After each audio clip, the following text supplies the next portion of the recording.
Vote কেন্দ্রে যে পরিমাণ সাংবাদিকদের এক্সেস এবং প্রার্থীদের এক্সেস থাকার কথা ছিল, পোলিং এজেন্টদের যে পরিমাণ এক্সেস থাকার কথা ছিল, তার কোনোটা আসলে বিশ্ববিদ্যালয়ের নির্বাচন কমিশন আসলে আমাদের জন্য করে নাই। সেক্ষেত্রে আসলে আমরা এটাও বুঝতে পারছি না যে কারচুপির অভিযোগগুলো আসছে বা যে অস্বচ্ছতার অভিযোগগুলো আসছে সেটা আসলে কতটুকু পরিমাণ সত্য।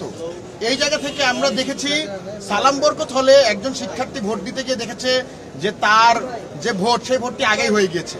আমরা দেখেছি যে 15 নং হল, মানে যেটা সাবেক বঙ্গমাতা হল, সেই হলে ছাত্রদলের ভিপি প্রার্থী কোনো ধরনের অনুমতি না নিয়ে একদম ভোট কেন্দ্র পর্যন্ত চলে গিয়েছে।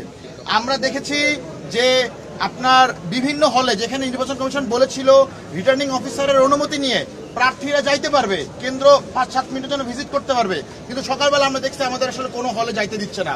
আমরা দেখেছি লাইন জ্যামিং এর মতো ঘটনাগুলো। আমরা দেখেছি যে ভোট দিয়ে এসে আবার ওইখানে দাঁড়িয়ে আছে।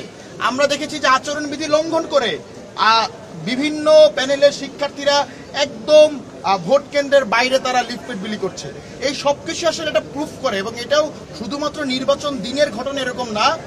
গতকালকে রাত্রে আমাদেরকে জানানো হয়েছে পোলিং এজেন্ট থাকবে, গতকালকে রাত্রে আমাদেরকে জানানো হয়েছে অবজারভার থাকবে না, গতকালকে রাত্রে আমাদেরকে জানানো হয়েছে আমরা কিভাবে ভোটটা দিব, গতকালকে রাত্রে আমাদেরকে জানানো হয়েছে যে প্রার্থীদের কোনো আইডেন্টিফিকেশন কোনো কার্ড দেওয়া হবে কি হবে না। এই সব কিছু ডোপ টেস্ট, তার আগে কিছু 2 থেকে 3 দিন আগেই একটা প্যানেলের ভিপির চূড়ান্ত প্রার্থিতা বাতিল করা, এই সবকিছু আসলে আমাদের মনে সন্দেহের উদ্রেক করেছে যে এই নির্বাচন কমিশন পক্ষপাতদুষ্ট আচরণ করেছে, এই নির্বাচন কমিশন অপরিপক্কতার পরিচয় দিয়েছে, এবং এই নির্বাচন কমিশন এই নির্বাচন আয়োজন করার জন্য মোটেও আসলে তারা প্রস্তুত ছিল না। তারা চেয়েছে নির্বাচনটার মাধ্যমে, এই ধরনের কাজগুলোর মাধ্যমে যাতে বিশ্ববিদ্যালয়ের শিক্ষার্থীরাই হতাশ হয়ে বা প্যানেলগুলো হতাশ হয়ে আসলে নির্বাচন বানচালের জায়গাটাতে যায়। সেই জায়গা থেকে আমরা বলেছি যে এত কিছুর পরেও আমরা বলছি যে একটি ব্যাড ইলেকশন অন্তত ভালো, এই জায়গা থেকে 33 বছরের নো জাক ছুটছে। আমরা বলছি যে এইটার মাধ্যমে অন্তত গণতান্ত্রিক ধারার প্রচলনটা হোক, যাতে এই যে শুরুটা আমরা করেছি এই শুরুটা যাতে ধারাবাহিকতাতে বজায় থাকে। আমরা নির্বাচনের ফলাফল চাই, এবং আমরা এইটা পাশাপাশি অ্যাড্রেস করছি যে এই যে নির্বাচন কমিশন যা কিছু করেছে, যতগুলো অনিয়ম করেছে, এই অনিয়মগুলোকে আমরা অ্যাড্রেস করছি, কিন্তু পাশাপাশি যে 7,500 ভোটার ভোট দিয়েছে আমরা তাদেরকে সম্মান জানাচ্ছি যে তারা এত দিনের খরা কাটিয়েও, এত প্রতিকূলতা কাটিয়েও নির্বাচন কমিশন যেখানে প্রত্যেক পদে পদে বাধা দিয়েছে যাতে ভোটারের সংখ্যা কম থাকে, যাতে ভোট কাস্ট কম হয়, তারপরেও বিশ্ববিদ্যালয়ের প্রায় 8,000 শিক্ষার্থী যারা ভোট দিয়েছে তাদের প্রতি সম্মান দেখিয়ে, তাদের প্রতি শ্রদ্ধা দেখিয়ে আমরা এই নির্বাচনটা বর্জন করছি না, কিন্তু আমরা এই নির্বাচনের প্রত্যেক ভুল ত্রুটিকে অ্যাড্রেস করছি, যেটা সম্পূর্ণ দায়ভার নির্বাচন কমিশনের। এবং যারা নির্বাচন বর্জন করেছে তাদের নির্বাচন বর্জনের দায়ভার বিশ্ববিদ্যালয় প্রশাসন এবং এই নির্বাচন কমিশনের। আমরা মনে করি তাদের ওই নির্বাচন বর্জনের জায়গাটাও একটা ডেমোক্রেটিক প্রসেস, সেই প্রসেসের জায়গা থেকে তাদের প্রতি আমাদের সহানুভূতি আছে, তাদের প্রতি আমাদের সমর্থন আছে। দুইটা বিষয়কে আলাদা করে দেখার আসলে সুযোগ নাই।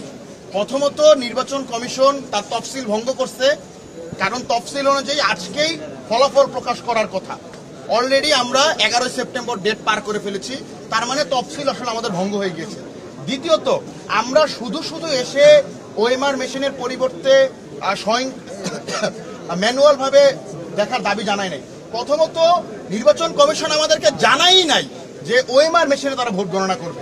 এইটা আমরা জেনেছি সংবাদ মাধ্যম মারফত নির্বাচনের 2 দিন আগে।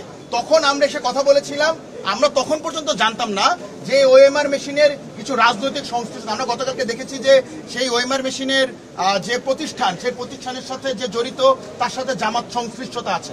আমরা সেই জায়গা থেকে তাদের কাছে কনসার্ন জানিয়েছিলাম, তারাই আমাদেরকে তারপরে বলেছিল যে তারা আসলে এটা ম্যানুয়ালে যাইতে চায়। দেন আমরা বলেছি ওকে, আমরা সাধুবাদ জানাইছি যে ওকে আপনারা চাইলে ম্যানুয়ালে যাইতে পারি। সেই জায়গা থেকে আমরা গতকালকে ম্যানুয়ালের আলাপটা করেছিলাম। আমরা বলছি যে এই বিশ্ববিদ্যালয় প্রশাসন এবং এই নির্বাচন কমিশনের এই পুরো সময় ধরে যে চেষ্টাটা ছিল সেটা হলো জাকসু বানচাল করা। আমরা মনে করি যে আজকে যে নির্বাচনটা হয়েছে এটা খুবই ব্যাড একটা ইলেকশন, এবং সেই ইলেকশনের ব্যাডের এক্সাম্পলগুলো আমরা আপনাকে দেখিয়েছি, এভিডেন্সগুলো আমরা আপনাদেরকে দেখিয়েছি।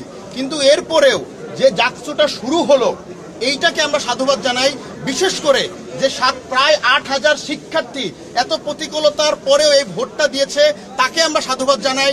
এই জন্য আমরা বলছি যে আমরা এই নির্বাচনটা আমরা বর্জন করছি না, কিন্তু এই নির্বাচনটা যাতে ত্রুটিযুক্ত সেটাকে আমরা অ্যাড্রেস করছি।